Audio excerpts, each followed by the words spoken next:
no veneres al sol, no veneres a la piedra, no veneres a la tierra, porque no son venerables, porque son creación de Dios. Lo único venerable es Dios. Entonces por eso es muy difícil. Pero claro, el panteísmo no solamente es ver a Dios en toda la naturaleza, sino asumir que por lo tanto puedes venerar a Dios en esa naturaleza. Sigue siendo difícil. Imagínate que, a ver, Roma es el mejor ejemplo para entender. Imagínate que tienes un montón de campesinos. Los campesinos pues viven en la tierra, en contacto con la tierra, saben de los ciclos de la tierra, del agua, del sol, y los campesinos le rinden culto al sol. Culto al sol. Pero poco a poco surge Roma y surgen ciudades, un imperio civilizado. Lo urbano siempre te lleva a que hay escuelas, hay estructuras de pensamiento más complejas que la que tiene la gente del campo. Y de pronto tienes al dios Apolo. El dios Apolo es el dios del sol. Tú tienes la escultura de un pelado de 8 metros, que es el dios Apolo, y está en un templo. Entonces tú imagínate que tomas a un campesino y le dices, ¿cómo es posible que estés venerando al sol? Eso es pagano, eso es de gente ignorante. ¿Cómo estás venerando al sol? No, yo te voy a enseñar a venerar al sol. Y te meto a un templo de piedra, donde no entra el sol, donde no da el sol, donde no ves al sol, y te digo, ese Apolo es el dios del sol. La forma correcta de venerar al sol es rendirle culto a Apolo. Sí me imagino ese campesino diciendo que esta gente está loca. O sea, esto es una piedra.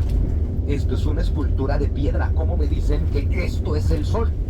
Bueno, es que sí es muy difícil, ¿no? Y claro, no estás pensando que ese dios Apolo es el sol, pero de alguna forma la idea de ese dios Apolo controla el sol. Entonces ya llegarán después los católicos a decirte, perdón, pero eso también es absurdo. O sea, es absurdo que veneres al sol hincándote ante él. Es más absurdo que veneres esta estatua porque el dios Apolo no existe. Entonces solamente venera a Dios, porque Dios creó el sol. Y le diría, bueno, entonces ¿por qué no puedo venerarlo a través del sol que fue creado por él? Es una línea muy difícil, ¿no? O sea, a nivel teología es una línea compleja, pero bueno, el concepto del catolicismo es Dios es el sumo creador de absolutamente todo, y aunque esté en todos lados, no es que esté metido en los elementos de la creación. Y básicamente lo que se quiere lograr es que no veneres al árbol, ¿no? Porque solo Dios debe ser tu objeto. Es bien difícil. Les decía hace rato, imagínense en Egipto, que tienen este concepto de Ra. Ra es el dios del sol. No están pensando que existe un ser humano con cabeza de águila que controla el sol. Ra representa al sol. Tienen claro que no es que ese Dios mueva el sol.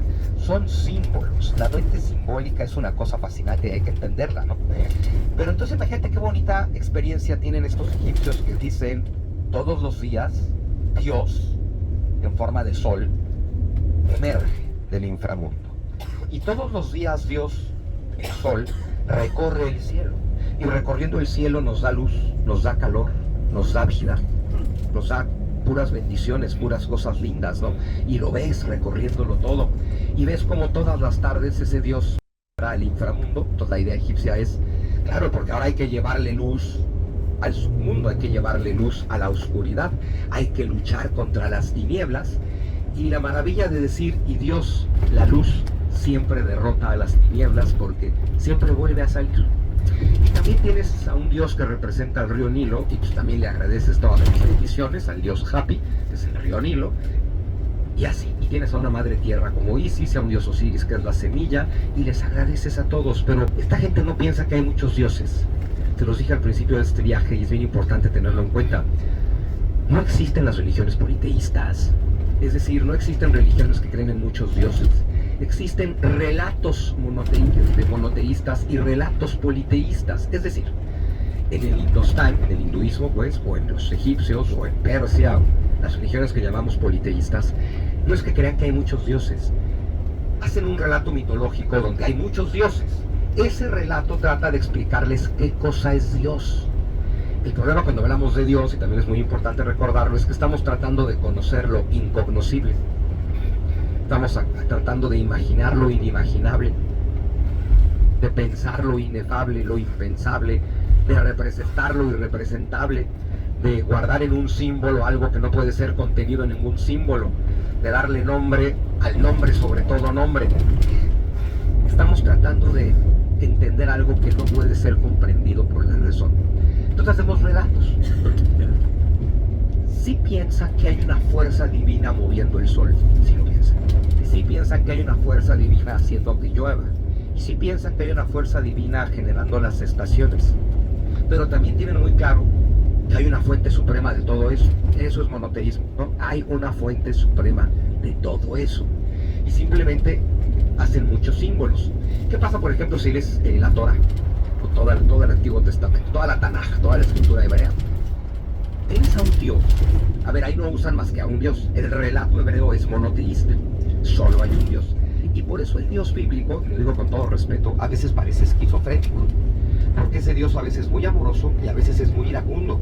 Y a veces está muy encabronado. Y a veces está de buenas. Y a veces te consiente, te cuida, te mima y te apapacha. Y luego te convierte en estatua de sal.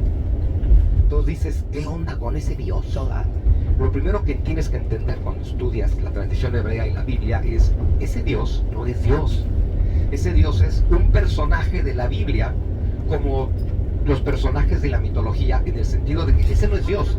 Ese es el símbolo con el que trato de explicarte a Dios. Sí. Pero como es un relato monoteísta donde solo hay un Dios, pues pero Dios es todo. Por eso ese Dios a veces está de buenas, a veces de malas, a veces representa el amor, a veces la compasión, a veces la ira, a veces la venganza, a veces la rabia, a veces la paz. Porque nosotros somos todo eso. Y por lo tanto todo eso es Dios. ¿Qué pasa con un relato politeísta? Es más fácil, ¿no? Este Dios siempre está de buenas, este Dios siempre está de malas, este Dios siempre es bueno y compasivo, este siempre es un cabrón, este Dios siempre es travieso, este Dios siempre es bueno. Y entonces tú ya sabes, pero son los diferentes aspectos de lo divino, que en un relato monoteísta hay que meterlos todos en un solo Dios, y eso es complicadísimo. Pero hay que entender que las escrituras son símbolos también.